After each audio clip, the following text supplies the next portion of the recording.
Normally এইভাবে intro করি না, কিন্তু আমি এখন ঝুলছি একটা গুহার 100 ফুট নিচে, যেটা মাটির নিচে 5 কিলোমিটার জুড়ে বিস্তৃত আছে। আর আমরা এটা পছন্দ করি বা না করি, যখনই আমি আর আমার বন্ধুরা মাটি টাচ করলাম, আমরা অফিসিয়ালি এখানে আগামী 7টা দিন কাটাতে চলেছি। বাবারে, এটা আমার জীবনে করা সবথেকে ভয়ঙ্কর জিনিস। প্রথমত, আমাদের এখন এখান থেকে অনেকটা দূরে যেতে হবে। কেন? যদি ঝড় বৃষ্টি হয় তাহলে এই পুরো জায়গাটা জলে ভরে যেতে পারে, আর সমুদ্রের মতো ঢেউ এসে সবাইকে ভাসিয়ে নিয়ে যেতে পারে। সেই জন্য আমাদের আরো ভিতরে যেতে হবে একটা বেস ক্যাম্প বানানোর জন্য। ভাই এটা পুরো পাগলাম। এটা একটা অন্য জগৎ মনে হচ্ছে। এই কেভ এন্ট্রান্সটা হয়তো দেখতে সুন্দর, কিন্তু দেখে যা মনে হচ্ছে আসলে তা নয়। আর আমরা হয়তো জানি না যে আগামী 7টা দিন আমাদের জীবনের সব থেকে কঠিন সময় হতে চলেছে। সব থেকে বাজে ডিসিশন। ঠিক আছে, আর কিছুক্ষণের মধ্যেই অন্ধকার হতে চলেছে। ক্যাম্প না করলে আমরা বিপদে পড়বো। আমরা কোথায় যাচ্ছি সেটা কি বলবে? আমাদের ক্যাম্প সেটআপের জন্য একটা ফ্ল্যাট গ্রাউন্ড খুঁজতেই হবে। কেভের ভেতরে ঢোকার পরে আমরা এমন একটা জায়গা খুঁজে পেলাম যেটা অনেকটা উঁচুতে থাকায় আমরা জল থেকে সুরক্ষিত থাকতে পারবো। তার মানে এটা ক্যাম্পের জন্য পারফেক্ট। পারফেক্টটা একটু বেশি হয়ে গেল। মোটামুটি বলা যেতে পারে। ঠিক আছে, ক্যাম্পের জন্য মোটামুটি। প্রথম দিনের বাকিটা আমরা কাটিয়ে দিলাম আমাদের জিনিসপত্র আনতে। প্রত্যেকটা ব্যাগের ওজন প্রায় 80 পাউন্ডস। আর যেমনটা তোমরা ফুটেজে দেখছো, আমরা এটা করতে 4 ঘন্টা লাগিয়ে দিলাম। এখান থেকে যাওয়া খুব কঠিন। তারপরে আমরা সবাই বেস ক্যাম্পে ফিরে গেলাম। ঠিক আছে, আমরা এখানে লাইট লাগিয়ে দিলাম। আমাদের সব জিনিসপত্র হোম বেসে চলে এসেছে। একটু ক্যামেরাটা ওদিকে দেখাবে?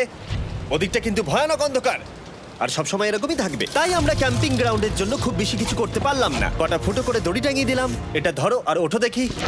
মনে হচ্ছে আমাদের হ্যামকগুলো ভালোই সাপোর্ট পাবে। আর তারপরে আমাদের সার্ভাইভাল গাইড জোয়ের সাহায্যে আমরা হ্যামক টাঙালাম। এই সরু দড়িটা আমার হ্যামকটাকে ধরে রাখবে। হ্যাঁ, ডিনার খেয়ে আমরা প্রথম রাত্রি ঠান্ডার জন্য তৈরি হলাম। আমি মিথ্যে কথা বলবো না, আমি যতটা ভেবেছিলাম তার থেকে এই হ্যামকটা অনেক বেশি কমফোর্টেবল। এই আমি তো আমার চমকেই হাতটা তো গেছিলাম। বড় কেন ভাই? এই কেভটা 2.5 কিলোমিটার ডিপ, আর আমরা এখন এন্ট্রান্সের কাছেই ক্যাম্পিং করছি। কাল আমরা অনেক কিছু এক্সপ্লোর করব। তোমরা কেমন ঘুমালে? ভয়ঙ্কর। ঘুমই হয়নি। এটা সত্যি একটা অস্বস্তিকর পরিবেশ। কেবের ওপর থেকে অনবরত আমাদের উপরে জল পড়েই যাচ্ছিল, তাই উপরে একটা প্লাস্টিক চাপালাম, কিন্তু তাও আমাদের হ্যামকের উপরে জল পড়েই যাচ্ছিল। একটা আইডিয়া আছে, চলো শেল্টারগুলোকে ভালোভাবে তৈরি করি। আমার মনে হয় এই প্লাস্টিকগুলোকে জুড়ে দিলে আর জল পড়বে না।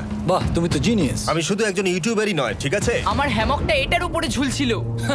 মানে দেখো, আমি আরেকটু হলে হ্যামক থেকে নেমে পড়ে যেতাম। আর আমরা সেই সময় এটা বুঝতেই পারিনি যে এই গর্তটা প্রায় 40 ফুট গভীর। তাই যখন আমি আর শন প্লাস্টিকগুলোকে জুড়ছিলাম, তখন ম্যাক আর কার্ল এই গর্তটা কতটা ভয়ঙ্কর সেটা দেখতে গেল। আমার হ্যামকটা দেখতে পাচ্ছো? ওখানে আমি ঘুমোচ্ছিলাম। এদিকটা দেখো। আর যেহেতু এই কেভে সব একই রকম দেখতে, তাই আমাদেরকে ফলো করা অনেকটাই কঠিন ছিল। এই ম্যাপে তোমরা আমাদের হোম বেস দেখতে পারবে, আর দেখতে পারবে ওরা ওখান থেকে কত দূর হ্যাঁ, যাচ্ছে। এটা তো খুবই ভয়ঙ্কর। ভাই এটা পাগলামো। আর যখন ছেলেরা র্যান্ডমলি এক্সপ্লোর করছিল, তখন আমি আর শন ক্যাম্পে কাজ করছিলাম। এই স্লিপিং ব্যাগটা এখানে কেন পড়ে? কারণ এটার থেকে পিয়ের গন্ধ বেরোচ্ছে। ইয়া, এটার থেকে শেখা উচিত স্লিপিং ব্যাগ ভাড়া নিতে নেই। আমরা স্লিপিং ব্যাগ কেন ভাড়া আমি- নিয়েছি? কেন আমি আমরা জানি না। স্লিপিং ব্যাগগুলো কিনে আনতে পারলাম না? আর তারপরে আমরা এই দুটো প্লাস্টিককে জিপ টাই দিয়ে জুড়ে দিলাম। কিছু মনে করো না, এই দড়িটার উপরে আমার জীবন বাজি আছে। আর তখন ওইদিকে ম্যাক আর কার্ল তখন ওই গর্তের মধ্যে। ও মাই গড, ম্যাক! আর শেষ পর্যন্ত ওরা একদম নিচে পৌঁছে গেল। এই! আমি তো ভাবলাম সবাই ক্যাম্প নিয়ে কাজ করবে। আমরা শুধু দেখাচ্ছিলাম জায়গাটা কতটা ভয়ঙ্কর। না পড়লেই হবে, তোমাদের স্কিল নেই। আচ্ছা ঠিক আছে। আর যদিও ওদের এবার ফিরে আসা উচিত ছিল, কিন্তু কাল আর ম্যাক এটা কতটা গভীর সেটা দেখানোর চেষ্টা করলো। ভাই এটা দেখতে দারুণ লাগছে। তুমি কি নদীটাকে পার করতে পারবে? কিন্তু ওরা এটা জানে না যে এই রিভারটা এই কেভের গোটাটাই জুড়ে আছে। তার মানে এর মধ্যেও আমাদের কিছুটা সময় কাটাতে হতেই পারে। ওই তো ওরা এসে গেছে। এসো। তোমরা রান্না করে রেখেছো তো? হ্যাঁ, রান্না করেছি। ঠিক বলেছ। একটা নতুন বাড়ি, ঠিক বলেছি তো? একদম। এখন আমাদের একটা ছাদ আছে। আর এটা তো দারুণ। জিমি রান্না বেশ ভালোই আর করেছে। আমরা আমাদের ফায়ার পিটটাকে এই সুন্দর জায়গাটাতে নিয়ে এসেছি। জায়গাটা কেমন? বেশ গরম। আরামদায়ক। এই পাথরগুলো গরমটাকে ধরে রাখবে এবং ওপর থেকে যে পি পড়ছে সেগুলোকে আটকে দেবে। ওটা পি নয়। তাহলে ওটাকে কি বলবো? যদি জানি না, হয়তো বৃষ্টির জল হবে বা না, এটা বৃষ্টি নয়, না, পাথর মানে ইয়ে তুমি- করছে। এই একটু উপরে দেখাও। তুমি মেঘ দেখতে পাচ্ছো? পাথর দেখা যাচ্ছে। এটা বৃষ্টি নয়, রক পি। Rock P. ঠিক আছে, রক পি। ঠিক আছে, এটা রক পি। আর একটা শুকনো রাত ঘুমিয়ে কাটাবার পরে আমরা ঠিক করলাম জো আমাদের সার্ভাইভাল এক্সপার্ট, তাকে নিয়ে আমরা কেভের শেষ প্রান্ত অব্দি যাব। Cave, cave! Cave, cave, cave! Cave. দেখা যাক আমরা কেভের কতটা গভীরে যেতে পারি। তোমরা কিন্তু মনে রাখবে আমরা সবেমাত্র কেভের এন্ট্রান্সের দিকেই আছি, আর আমাদের ইচ্ছা এই কেভের শেষ প্রান্ত অব্দি যাওয়া, অবশ্যই না মরে গিয়ে। ও মাই গড, এটা তো খুবই স্টিফ। আরে এটা তো সবে শুরু। আমরা কেভের আরো গভীরে এসেছি। তোমরা সবাই সাবধানে আসবে। এটা খুবই ছোট জায়গা, আমার মনে হয় না এখান থেকে আমি যেতে পারবো। কেভ এক্সপ্লোরের ইন্টারেস্টিং জিনিসটা হলো যা হোক করে আমাদের এই ছোট্ট ফাঁকগুলোর মধ্য দিয়ে এগিয়ে যেতে হবে। ও মাই গড, খুব ছোট জায়গা। আর তারপরেই খুব বড় একটা জায়গা আসবে, সেটা এতটাই বড় যে কিছু না দেখতে পাওয়ার জন্য এটা করতে হলো। ও মাই গড!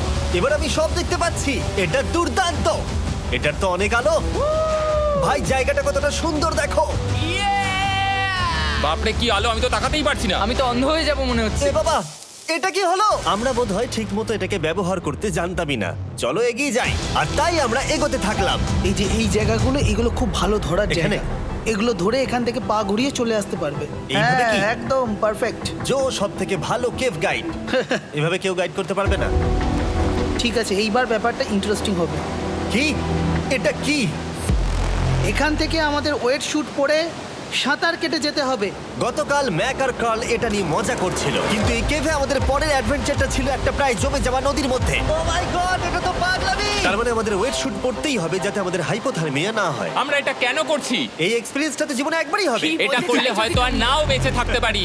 আমাদের এই কেভের শেষে পৌঁছতে হলে আমাদের এই নদীর মধ্য দিয়ে, এই ছোট্ট ফাঁকগুলোর মধ্য দিয়ে সাবধানে ধীরে ধীরে এগিয়ে যেতে হবে। আস্তে আস্তে নামো, স্রোতের কারণে পা পেছনে টানতে পারে। ঠিক আছে, আমি তাহলে নামছি। তুমি ওই দেয়ালগুলো ধরে ধরে এগোতে থাকো আস্তে এটা তো আস্তে। খুব ঠান্ডা। তুমি পারবে জিমি। জানি না এখানে ঢুকতে পারবো কিনা। জিমি, এবার তুমি জল থেকে উঠে দাঁড়িয়ে পড়ো। এটা সত্যি একটা পাগলামি। এখানে কি ঠান্ডা! যখন তোমরা খুব ঠান্ডা জলের মধ্যে থাকবে তখন একটা পাথরকে ধরে এগিয়ে চলা খুব কঠিন হবে। ও মাই গড, এটা সত্যি পাগলামি। ম্যাক, গার্ড, চলে এসো। আমার ভয় লাগছে। চলো চলো, পারবে। ভাই। এগোতে থাকো, পেছন দিকে তাকিও না। একবার দেখো আমরা কি করছি। কিন্তু এই বাধাগুলো এতটা কঠিন ছিল না সামনে যা আসতে চলেছিল তার তুলনায়। আমরা পেরেছি। কেভ কেভ কেভ এই, কেভ। একটা কথা শোনো, আমরা 10% আসিনি। তার মানে এখনো আমরা শুধুমাত্র সার্ফেসেই রয়েছি, আর শেষ প্রান্তে পৌঁছতে হলে আমাদেরকে আরো 2 কিলোমিটার যেতে হবে। যেরকম তোমরা দেখতে পাচ্ছ এখানে 24/7 বৃষ্টি হয়, তাই আমি একটা আড্ডা মারার জায়গা তৈরি করেছি যেখানে আমরা কেউ ভিজবো না। আমি ভাবছি আমি যদি এটা না বানাতাম তাহলে কি হতো। আমি নিশ্চিত যে ওদের একটা ভেজা পাথরের উপর শুতে হতো। আমাদের ক্রমাগত এগিয়ে যেতে হবে এবং শরীরটাকে ভিজে রাখতে হবে। ঠিক আছে। নইলে আমাদের শরীরের তাপমাত্রা কমে এটা যাবে। এতটা কঠিন কেন? সব থেকে বাজে ব্যাপার হলো আমরা যতটাই দিকে এগোবো ততটাই আমাদের পিছন দিকে ক্যাম্পে ফিরতে হবে। আমাদের পরের বাধাটা হয়তো জলের মধ্যে নয়, কিন্তু তার মানে এটা নয় যে সেটা সহজ হবে। আরে এটা কি মাকড়সার জাল? কিন্তু আমি মাকড়সা দেখতে পাচ্ছি না কেন? তার মানে ওটা আমাদের উপরে আছে। আরে তোমার গায়ে, তোমার গায়ে। আমার বন্ধুরা বলতে বাজে। এই গেমটা মিস্টার বিস ভিডিওর মতো, যত এগোবে ততই কঠিন হবে। সত্যি কথা বলতে যদি আমাদের সাথে জো না থাকতো আমরা মরেই যেতাম। আর 3 ঘন্টা পরে জো আমাদের জন্য একটা বাজে খবর নিয়ে এলো। জল অনেকটা বেড়ে গেছে আর আমরা অনেকটা সময় লাগিয়ে ফেলেছি, তাই আজকে আমাদের আবার ক্যাম্পে ফিরে যেতে হবে। আমি মানবো না। তুমি সেফটি এক্সপার্টের কথা অমান্য করতে পারো না। আমি এটা মানবো না। সত্যি কথা বলতে আমাদেরকে ফিরতেই হতো, কারণ এর আগে আমরা শুট করতে অনেকটাই সময় নষ্ট করে দিয়েছি। তারপর ফ্লেয়ার নিয়ে খেলেছি, তাই আমরা ফিরে যাচ্ছি আর এই মিশনটা আমরা পরের দিন আবার শুরু করব। শন, আমরা এসে গেছি। আরে তুমি এখানে কি করছিলে? এখন তোমরা কেউ ভিজবে না। আমি তো জানতামই না এই লাইটগুলো আমরা এনেছি। এগুলো দারুণ লাগছে তাই না? দুঃখের বিষয় আজকে আমরা মাত্র 20% এগোতে পেরেছি, কিন্তু বিশ্বাস করো আমরা শেষ পর্যন্ত অবশ্যই যাব আগামী কয়েকদিনের মধ্যেই। আমার মনে হয় না। কোনোদিনই হবে না। আমি তো বললাম। আমরা ডে 4টা রেস্ট নেব আর ডে 5-এ চেষ্টা করব এই কেভের শেষ অবধি যাবার। দেখা যাক কি হয়। ডে 3-তে মজা হলো, কালকে আবার দেখা হচ্ছে। আর কেভের ভিতরে 3টে খুব বাজে রাত কাটাবার পরে পরের দিন সকালে আমাদের মাথায় শুধু একটাই কথা আসছিল। আমার একটা হট শাওয়ার চাই, তবে আমি এখন একটু শান্তি পাবো। ও, এখন শাওয়ার পেলে কিন্তু দারুণ হয়। আমি চান করিনি প্রায় 3-4 দিন হয়ে গেল। তোমরা নিশ্চয়ই জানো কেভের মধ্যে শাওয়ার করা সম্ভব নয়। আমাদের অনেকটা পথ হেঁটে সাবধানে আগের রিভার বেডের কাছে পৌঁছতে হলো। ও মাই গড! আমি আমার ব্রেনকে ফিল করতে পারছি। আমি এভাবে ব্রেনকে ফিল আমার করিনি। কপালটা জমে গেল পুরো। চলো ড্রোন দিয়ে মাথার চুলগুলো শুকিয়ে নি। এদিকে এসো ড্রোন। ও দাঁড়াও দাঁড়াও দাঁড়াও, এটা কিন্তু কাজ করছে। হ্যাঁ, দারুণ কাজ করছে। ড্রোন থাকতে হেয়ার ড্রায়ারের কি দরকার? আর চুল শুকানোর পর আমরা জয়ের সাথে জার্নির প্ল্যান করতে বসলাম। এটা কি জো? এটাই কেভের ম্যাপ। আগেরবার আমাদের থামতে হয়েছিল কারণ জল খুব জোরে বইছিল। এখন বৃষ্টি কম হচ্ছে, তাই কালকে আমরা নিশ্চয়ই এই কেভের শেষে পৌঁছে যাব। এটা ভয়ঙ্কর হতে চলেছে। প্রথমে আমাদের কালকে যেখান দিয়ে গেলাম সেখান দিয়ে আগে যেতে হবে। জলের মধ্যে ঝাঁপ দিতে হবে এবং পাথর দেখে হাঁটতে হবে। এগুলো সবকটা আমরা যদি পার করতে পারি তাহলে আমরা গ্লো ওয়ার্ম চেম্বারে পৌঁছে যাব। কেমন দেখতে তুমি সেটা বলো না, আমি তোমাদেরকে সারপ্রাইজ দিতে চাই। তোমার মনে হয় আমরা পারবো? ওইসব বাদ দাও, আমরা ঠিক কালকে পৌঁছে যাবো। কালকের প্ল্যান আমরা চক আউট করে নিয়েছি। আমরা রেস্ট করছি আর ফেস্টিভ্যাল স্মোর্স খাচ্ছি আমাদের এনার্জি রিগেন করতে। সবাইকে চিয়ার্স। Yippee! জো এই প্রথমবার ফেস্টিভ্যাল ও, স্মোর্স দারুণ। খাচ্ছে। জো সত্যি কথা বলবে। এটা দারুণ, তাহলে ভালো লাগলো। এটা দারুণ লেগেছে। আমরা এই চকলেটটা আগে কেন বের করিনি? এটা এমনি চকলেটের থেকে 10 গুণ ভালো খেতে। সত্যি কথা বলতে তোমরা যদি ফেস্টিভ্যালের সাথে স্মোর্স ট্রাই না করে থাকো তাহলে তোমরা মিস করছো। কালকে আমরা পুরো কেভটা এক্সপ্লোর করব, দেখা হচ্ছে। তাই আমরা ভালো করে ঘুমানোর চেষ্টা করলাম আর কালকের প্রিপারেশন নিলাম কেভের শেষে যাওয়ার জন্য। আমরা আমাদের জীবনের সবথেকে ডেঞ্জারাস জার্নি করতে চলেছি। ডে 3 এর অভিজ্ঞতা মাথায় রেখে আমরা কম শুট করেছি যাতে আমরা সামনের দিকে তাড়াতাড়ি এগোতে পারি। জলটা খুব ঠান্ডা হ্যাঁ, আগের দিনের মতোই, খুব ভালো। এই তো আর যাতে আমরা সবাই বেঁচে ফিরতে পারি তাই জো ছাড়াও আরেকজন সার্ভাইভাল এক্সপার্টকে আমরা নিয়ে এসেছিলাম। এখানেই আমরা ডে 3 তে আটকে গেছিলাম। এখন আমরা কি করব? এবারে আমরা অনেক তাড়াতাড়ি এসেছি। আমাদের পিছনে ঘন অন্ধকার, কোথায় যাব? এই রাস্তাটা অনেক সরু এবং হ্যাঁ। স্রোত প্রচুর বেশি, তাই আমরা দেয়ালগুলো ধরে ধরে আস্তে আস্তে এগোবো। এই যে এইভাবে। Oh হ্যাঁ, God! এই রকটায় জাম্প করো। কয়েকটা ভালো পাথর আছে যেগুলোকে তুমি ধরে এগোতে পারবে। আরে এখানটা তো অনেক অন্ধকার। আমি আর পা পাচ্ছি না, আমি এখন মাটিতে আর পাই পাচ্ছি না। যেহেতু আমরা মাটিতে পা পাচ্ছিলাম না, তার মানে যদি আমরা পাথর ছেড়ে দিই তাহলে এই জলের স্রোত আমাদেরকে ভাসিয়ে নিয়ে যেতে পারে। জো, আমরা কি করব? আমি এটা ধরে এসেছি, তুমি এটা ঠিক ধরো। আছে, আমি তো দেখতেও পাচ্ছি না কোথায় যাচ্ছি। জো, স্রোত আমাকে ভাসিয়ে নিয়ে চলে যাচ্ছে। আমি তুমি করবো কি করে? পারবে, পারবে। শুধু মুখটা এখান থেকে ঢুকিয়ে দাও, আমি হেল্প করছি। এখানে আমি ঢুকবো? হ্যাঁ, এই গর্তের মধ্যে। এই তো, খুব ভালো। এটা আমার জীবনের সবথেকে বিপজ্জনক অ্যাডভেঞ্চার। আমরা এখন কেভের অনেক গভীরে চলে এসেছি আর এবার আমাদের সামনে প্রথম বড় বাধা। এখানে জলের একটা ঘূর্ণাবর্ত আছে, যদি তুমি এর মধ্যে পড়ে যাও তাহলে তোমাকে একদম নিচে নিয়ে চলে যাবে। মানে আমরা পড়ে গেলে মরে যেতে পারি। হ্যাঁ, মানে আমরা মৃত্যুর সাথে খেলা করছি। এটা এতটা বিপজ্জনক হতে পারে আমি সত্যিই ভাবিনি। খুব ভালো। এই তো, তাহলে কি আমার পা এখানে হ্যাঁ, রাখবো? রাখো রাখো। ঠিক আছে, এই তো আমি পেরেছি। এটা আমার ভাবনার থেকেও বেশি কঠিন ছিল। এই নদীটা কতটা শক্তিশালী এই গোটা কেভটাকে তৈরি করেছে। কিন্তু মজার ব্যাপার হলো আমরা পাথরের মতো শক্তিশালী নই। আমি শুধুমাত্র মানুষের মতোই শক্তিশালী। সৌভাগ্যবশত কাল এই অ্যাডভেঞ্চারে লিড করেনি, তার বদলে আমরা একজন অ্যাভেঞ্জার জোকে পেয়েছি। ও কতটা এক্সপার্ট তার প্রমাণ হিসেবে বলতে পারি। সে লিটারালি কতটা ওপর থেকে আমাদেরকে নদীতে ঝাঁপ দিয়ে দেখালো। ও মাই গড, এটা পাগলামি। কে বললো এটা পাগলামি? এটা তো আমার কাছে খুবই সহজ। আমি এটা করব।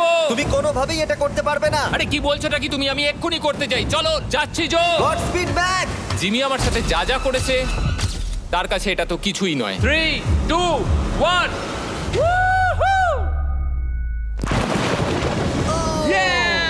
তুমি করবে? না, আমরা না এগুলো শেষ পর্যন্ত যেতে পারবো না। ও মাই গড, আমাদের নিচের দিকে যেতে হবে। আমরা সবসময় স্রোতের উল্টো দিকে কেন যাই? এখন শুধু আমি ভেসে ভেসেই যেতে পারবো, আর কিছু না। এই জলের তলায় অনেক ধারালো পাথর আছে, তোমরা সেগুলোকে দেখতে পাবে না, তাই সাবধানে পা ফেলবে। ও মাই গড, আবার এটা গভীর আরে হচ্ছে। আমার পা তো কিছুর উপরে রাখতে হবে। ছোট পাথরগুলোই একমাত্র বাধা ছিল না, মনে হচ্ছে আমাদের প্রতিটা পদক্ষেপে। ও ভাই, আমি কিচ্ছু দেখতে পাচ্ছি না। এটা খুব ভয়ঙ্কর। কেভটা আরো অন্ধকার হয়ে আসছিল এবং আরো সরু। আর তখন আমরা জানতাম না যে আমরা ফিনিশ লাইন অবধি পৌঁছতে পারবো কিনা। ও, আহ। আমি ক্লান্ত হয়ে পড়েছি। এই কেভে আরো কঠিন বাধা আসার আগে তোমাদেরকে আমি কিছু দেখাতে চাইবো। জো, তোমার ব্যাগটা দাও। Thank you. তুমি জানো এর মধ্যে কি আছে? না, জানি না কি আছে। Brand new mister beast lab swamp.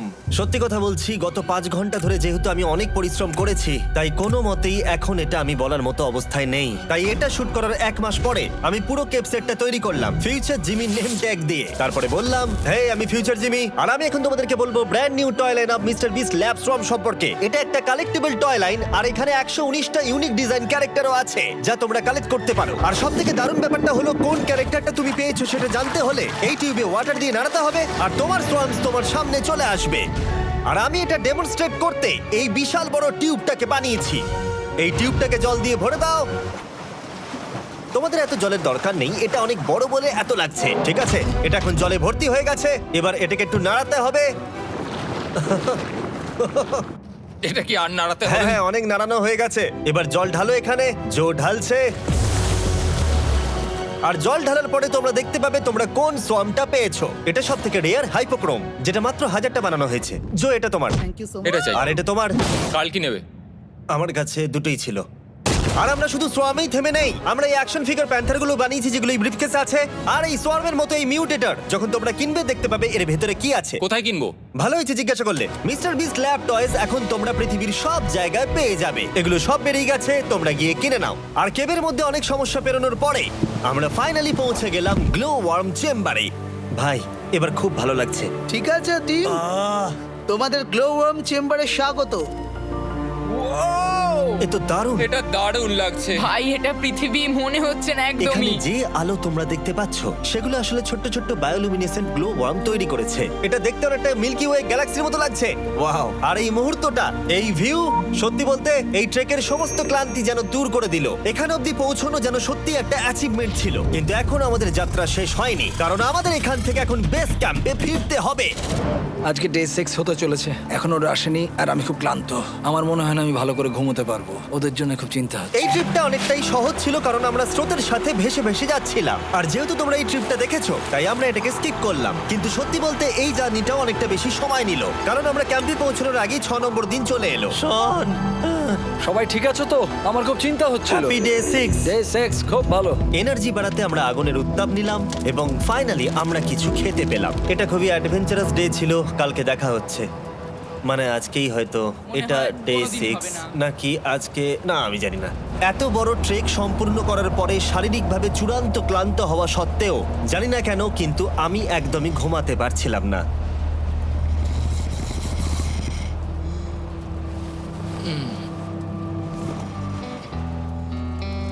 আমি 7 দিন সলিটারি কনফাইনমেন্টে কাটিয়েছি, কবরে কাটিয়েছি, 7 দিন রাফটে থেকেছি। কিন্তু সত্যি কথা বলতে এটা সবার থেকে বেশি কঠিন ছিল, কারণ সব সময় ভিজে, ঠান্ডা, প্রত্যেক মুহূর্তে এই পাথরগুলো শরীরে ব্যথা দিচ্ছে।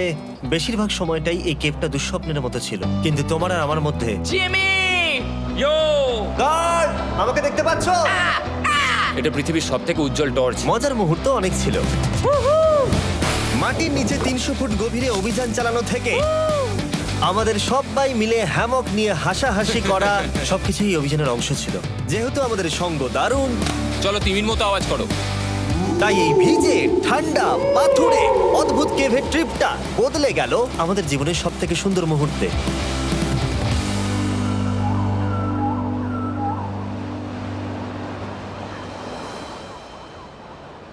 আমরা এখান থেকে যাব না যতক্ষণ না সবকিছু তোলা হচ্ছে।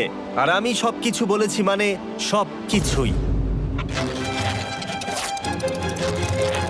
চলো এবার বেরোনো যাক। আর যখন আমরা মাউথ কেভে আবার ফিরে এলাম, ভাই ওপরটা দেখতে দারুণ লাগছে। তখন জয়ের জন্য একটা সারপ্রাইজ ছিল। বেরোনোর আগে জো, আমরা তোমার কাছে কৃতজ্ঞ। তাই এই নাও $50,000 নিউজিল্যান্ড ডলার্স, 10,000 করে প্রত্যেক জনের প্রাণ বাঁচানোর জন্য। Oh my God, thank you so much Jimmy. Thank you Joe. Love you, Joel! এবার আমাদের সব কাজ হয়ে গেছে, চলো বেরোনো যাক। 7টা দিন পরে আমরা ফাইনালি এখান থেকে বেরোচ্ছি।